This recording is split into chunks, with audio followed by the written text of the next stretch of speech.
Hello दोस्तों, स्वागत है आप सभी का आपके फेवरेट यूट्यूब चैनल एग्जाम तक वॉरियर्स पर। जैसा कि आप सभी लोग जान रहे हैं कि एनबीई की वैकेंसी आने वाली है और आप सभी के लिए मैं फ्री का क्लासेज अभी चला रहा हूं, ठीक है। तो मैंने 2 चैप्टर आपको ऑलरेडी करा दिया है। एक कंडीशनल सेंटेंस हो गया जिसमें इफ़ का प्रयोग मैंने बताया था, और एक आप सभी का सेंटेंस हो गया। क्या हो गया? सेंटेंस हो गया। इस तरीके का 2 चैप्टर मैंने कंप्लीट कर दिया है। वीडियो में जो हमारे चैनल पर जब आप जाएंगे तो प्लेलिस्ट मिलेगा, वहाँ से आप जरूर जाकर चेक कर लीजिए, ठीक है। बहुत सारे बच्चों का मैसेज आता है, सर एनबीई का बैच कब लॉन्च करेंगे, कैसे क्या होगा। तो दोस्तों थोड़ा सा वेट करिए, ठीक है, थोड़ा सा वेट करिए। मैं एनबीई के संपर्क में हूँ और मैं ये देख रहा हूँ कि कब वैकेंसी आने वाली है, उसी का रिगार्डिंग मैं काम करने वाला हूँ, ठीक है। और मैं कंटेंट आपके लिए तैयार कर रहा हूँ, ऐसा नहीं कि मैं बैठा हूँ, मैं कंटेंट तैयार कर रहा हूँ। और जो मेरा कंटेंट तैयार हो गया फिर मैं बैच आपके लिए लॉन्च कर दूँगा। उसके लिए 1% दिक्कत मत रहिए, ठीक है। तब तक के लिए आपको पुरानी क्लासेस को रिवीजन करना है और ये जो अभी इंग्लिश से क्लासेस चले उसको आपको देखना है, ठीक है। हमारे बैच में जब हमारा बैच ज्वाइन करेंगे दोस्तों, सिर्फ 299 में है। ऐसा नहीं कि पर मंथ देना है, जब तक एग्जाम का डेट रहेगा तब तक एक्टिव रहेगा। और उस कोर्स से आप किसी भी एग्जाम की तैयारी कर लेंगे, आपका कोर्स जरूर निकल, आपका एग्जाम निकल जाएगा, ठीक है दोस्तों। तो चलिए ज़्यादा बात ना करते हुए, यदि आप एनबीई को लेकर सीरियस है, चैनल को सब्सक्राइब कर लीजिएगा, वीडियो को लाइक जरूर कर लीजिएगा, ठीक है। और कमेंट सेक्शन में कमेंट करिए क्लास कैसा लगा। तो आज हम स्टार्ट करेंगे वर्ब का पार्ट 2, वर्ब का पार्ट 2, जिसमें मैं आप सभी को आज पढ़ाने वाला हूँ ट्रांजिटिव वर्ब और इंट्रांजिटिव वर्ब। क्या बताने वाला हूँ? ट्रांजिटिव वर्ब और इंट्रांजिटिव वर्ब। ध्यान से दोस्तों यहाँ देखिएगा, अगर हम बात करेंगे एग्जाम में पूछ लेगा अंडरलाइन करके पूछेगा इसमें ट्रांजिटिव वर्ब है या इंट्रांजिटिव वर्ब है। ट्रांजिटिव वर्ब का अगर हम हिंदी बात करेंगे तो इसका हिंदी होता है सकर्मक क्रिया। क्या होता है? सकर्मक क्रिया। ये ट्रांजिटिव वर्ब का हिंदी होता है। और इंट्रांजिटिव वर्ब का हिंदी होता है अकर्मक क्रिया। क्या होता है? अकर्मक क्रिया। इंट्रांजिटिव वर्ब, इसका हिंदी होता है अकर्मक क्रिया। कहने का मतलब ये है इसके साथ ऑब्जेक्ट चाहिए। इसको क्या चाहिए? ऑब्जेक्ट चाहिए, और इसको ऑब्जेक्ट नहीं चाहिए, ठीक, इसको ऑब्जेक्ट नहीं चाहिए। अब यहाँ पर जैसे अगर मैं लिख दिया आई का ऑब्जेक्ट क्या होता है? मी। आई का ऑब्जेक्ट क्या होता है? मी। यू का ऑब्जेक्ट क्या होता है? यू। दे का ऑब्जेक्ट क्या होता है? देम, ठीक है। ही का ऑब्जेक्ट बोलो तो ही का ऑब्जेक्ट क्या होता है? हिम। और सी का ऑब्जेक्ट क्या होता है? हर। ये ऑब्जेक्ट होते हैं। और उसके साथ साथ वी का ऑब्जेक्ट होता है अस। तो ये ऑब्जेक्ट होते हैं। देखो हमेशा जो नाउन और प्रोनाउन होते हैं ना, वही ऑब्जेक्ट का काम करते हैं। ऐसा नहीं कि मैं एडवर्ब लास्ट में लिख दिया या फिर मैं कुछ और लिख दिया और आप समझ लीजिए कि ये ऑब्जेक्ट है, गलत हो जाएगा। पिछली बार यहाँ से क्वेश्चन पूछा गया था, ठीक है ना। तो जैसे हम लेंगे ट्रांजिटिव वर्ब, पहला क्या लेंगे दोस्तों? हम लेंगे ट्रांजिटिव इंट्रांजिटिव दोनों एक साथ में करा दे रहा हूँ एग्जाम्पल के थ्रू। जैसे ही एट ए मैंगो, हमने यहाँ पर एक एग्जाम्पल लिखा, ठीक। यहाँ पर क्या लिखा? एक एग्जाम्पल लिखा, ही एट ए मैंगो। उसका हमने ये लिख दिया I am going to school. हमने यहाँ पर लिख दिया दूसरा एग्जाम्पल, ठीक। हमने यहाँ पर लिख दिया है दूसरा एग्जाम्पल। और यहाँ पर लिख दिया he cried loudly, he cried loudly. और हमने यहाँ पर लिख दिया है तीसरा एग्जाम्पल। और यहाँ पे चौथा example, I am going to Gorakhpur, I am going to Gorakhpur. यहाँ पर मैंने लिख दिया चौथा एग्जाम्पल। अब इसके थ्रू हम लोग जानेंगे कि कौन सा यहाँ पर ट्रांजिटिव वर्ब है और कौन सा इंट्रांजिटिव वर्ब है, ठीक। इससे पहले आप लोग एक चीज़ समझ लीजिए, हमेशा जो प्रीपोजिशन होता है, क्या होता है? प्रीपोजिशन। प्रीपोजिशन अपने साथ ऑब्जेक्ट लेता है। प्रीपोजिशन अपने साथ क्या लेता है? ऑब्जेक्ट लेता है। अगर प्रीपोजिशन के बाद वाला ऑब्जेक्ट अगर मौजूद है तो इंट्रांजिटिव वो कहलाएगा, ठीक है ना। ध्यान से चीज़ों को देख लीजिए। ही ईट ए मैंगो, वह एक आम खाया या उसने एक आम खाया। और ईट का सेकेंड फॉर्म एट है। ईट का सेकेंड फॉर्म क्या? एट है। और जब सेकेंड फॉर्म का यूज होता है तो पास्ट इंडिफिनिट में चला जाता है। किस में चला जाता है? पास्ट इंडिफिनिट टेंस में।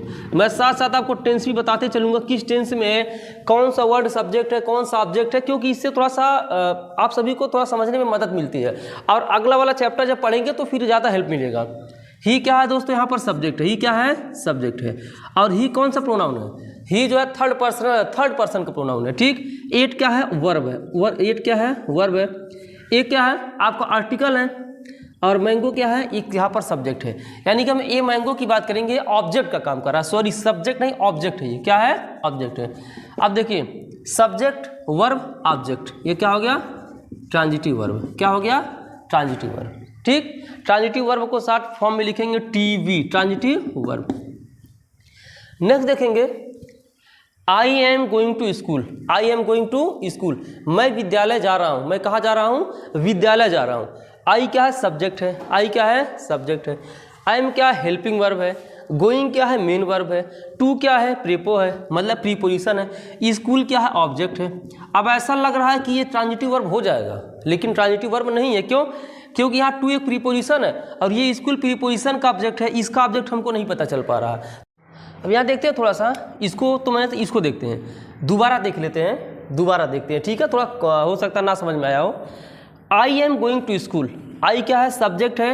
आई एम हेल्पिंग वर्ब है। Going main verb, to preposition है। प्रीपोजिशन का ऑब्जेक्ट ये है, इसका ऑब्जेक्ट नहीं मौजूद है। आई का ऑब्जेक्ट नहीं मौजूद है, चलो है ना, आई का ऑब्जेक्ट मौजूद नहीं है। तो जब आई का ऑब्जेक्ट नहीं मौजूद है तो ये इनट्रांजिटिव वर्ब हो गया। क्या हो गया? इनट्रांजिटिव वर्ब हो गया, ठीक। ही क्राइड लाउडली, वह जोर से चिल्लाया। ही क्या है? सब्जेक्ट है। ही क्या है? सब्जेक्ट है। क्राइड हमारे सामने क्या है? वर्ब का सेकंड फॉर्म है और ये पास्ट इंडिफिनिट टेंस है। कौन टेंस है? Past indefinite tense. और लाउडली मतलब होता है तेजी से, जोर से। और ये एक एडवर्ब है। क्या है? एडवर्ब है। क्या है? एडवर्ब है। तो ही क्राइड लाउडली एडवर्ब हो गया। तो यहाँ पर ऑब्जेक्ट एडवर्ब नहीं है, यहाँ पर ऑब्जेक्ट क्या है? ऑब्जेक्ट ये मत सोचिएगा कि लाउडली है, ये इनट्रांजिटिव वर्ब है। क्यों? क्योंकि लाउडली एडवर्ब है और एडवर्ब कभी भी ऑब्जेक्ट का कार्य कर ही नहीं सकता है। ये हो गया। I am going to Gorakhpur, I क्या है? सब्जेक्ट है। आई एम क्या? हेल्पिंग वर्ब है। गोइंग क्या है? मेन वर्ब है। टू क्या है? प्रीपोजिशन है। गोरखपुर क्या है? एक नाउन है और ये ऑब्जेक्ट का काम कर रहा है। अब आपके दिमाग में तुरंत आ रहा होगा, सर अगर यहाँ पर ये अगर ऑब्जेक्ट है तो काम बन गया, लेकिन ये प्रीपोजिशन का ऑब्जेक्ट है, ना कि ही का ऑब्जेक्ट। यहाँ प्रीपोजिशन अपने साथ ऑब्जेक्ट लेता है, शुरू में ही मैंने आपको बताया है, ठीक है। तो यहाँ पर ये भी इनट्रांजिटिव वर्ब आ जाएगा। क्या आ जाएगा? Intransitive verb. अब एक ट्रिक समझ लीजिए, ट्रांजिटिव वर्ब में हमेशा क्या का आंसर मिलता है? किसका आंसर मिलता है? ट्रांजिटिव वर्ब में हमेशा क्या का आंसर मिलता है। तो जब अगर क्या का आंसर मिल जाता तो ट्रांजिटिव वर्ब, और क्या का आंसर नहीं मिलता तो इनट्रांजिटिव वर्ब। अब देखते हैं थोड़ा सा। ही एट ए मैंगो, उसने एक आम खाया। अगर मैं ये कहूँ उसने क्या खाया तो क्या बोलेंगे? एक आम खाया। तो क्या का आंसर यहाँ पर मिल रहा है? किसका आंसर मिल रहा है? क्या का। तो यहाँ पर क्या का आंसर मिल रहा है तो ये ट्रांजिटिव वर्ब हो गया। I am going to school, मैं स्कूल जा रहा हूँ। मैं क्या का यहाँ पर आंसर ही नहीं मिल रहा है। मैं क्या जा रहा हूँ ये तो कही नहीं सकते हैं ना, मैं क्या जा रहा हूँ ये नहीं कह सकते हैं। तो यहाँ पर क्या का कोई आंसर है नहीं मिल रहा। तो जब क्या का आंसर नहीं मिला तो इनट्रांजिटिव वर्ब। इसको थोड़ा दिमाग में रखिए। ही क्राइड लाउडली, वह तेजी से चिल्लाया। तो क्या चिल्लाया? वह क्या चिल्लाया? तो यार ये भी नहीं मिल रहा है। अगर ये तो वह कैसे चिल्लाया, यहाँ पर कैसे का आंसर मिल रहा है, जबकि क्या का आंसर मिलना चाहिए। अगर क्या का आंसर मिल गया तो ट्रांजिटिव वर्ब, और क्या का आंसर नहीं मिला तो intransitive verb. I am going to Gorakhpur, मैं गोरखपुर जा रहा हूँ। मैं ये कहूँ मैं क्या जा रहा हूँ, ये तो कहाँ का आंसर मिला है ना, मैं कहाँ जा रहा हूँ तो मैं गोरखपुर जा रहा हूँ। तो यहाँ भी क्या का आंसर नहीं मिला तो ये भी इनट्रांजिटिव वर्ब हो गया। उम्मीद है ये चीज़ समझ में आ गया होगा कि ट्रांजिटिव वर्ब इनट्रांजिटिव वर्ब क्या होता है। अब मैंने यहाँ पे कुछ लिखा है, इसको दिमाग में अपने याद करना। आपको क्या करना है? याद करना है। ये हमेशा ट्रांजिटिव वर्ब की कैटेगरी में आते हैं। अगर कहीं भी एड्रेस लिखा हुआ है, क्या लिखा हुआ है? एड्रेस।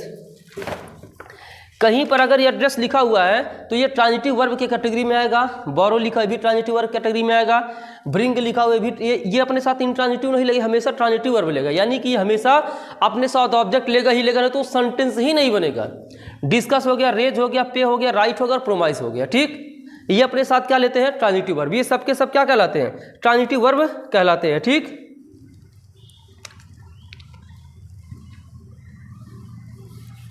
अब चलते हैं, हम आपको लेकर चलते हैं फाइनाइट वर्ब और नॉन फाइनाइट वर्ब की तरफ, क्योंकि ये था फाइनाइट वर्ब, इनफाइनाइट, उसके बाद फिर उसके अंदर हम चलेंगे, ठीक है दोस्तों।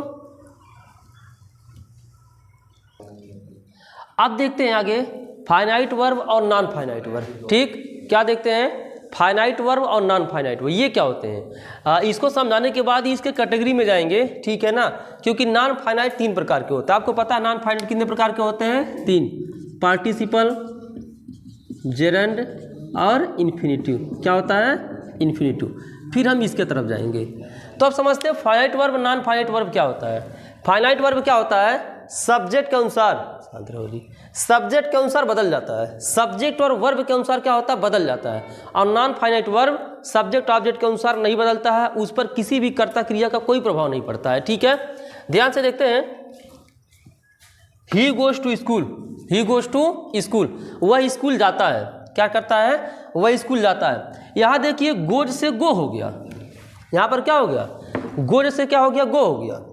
जैसे यहाँ पे जो ही हमने ही को दे किया, आ रहा है जी, जो ही गोज टू स्कूल है, अगर हमने ही को बदल दिया, मान लीजिए ही को हमने क्या कर दिया, दे कर दिया, क्या कर दिया, दे कर दिया, तो जो ही हमने दे किया, अब चूंकि यार यहाँ पर सिंगुलर है ना, सिंगुलर के साथ यस यस वर्ब में लगता प्रेजेंट इंडेफिनिट टेंस में, ये भी पता है।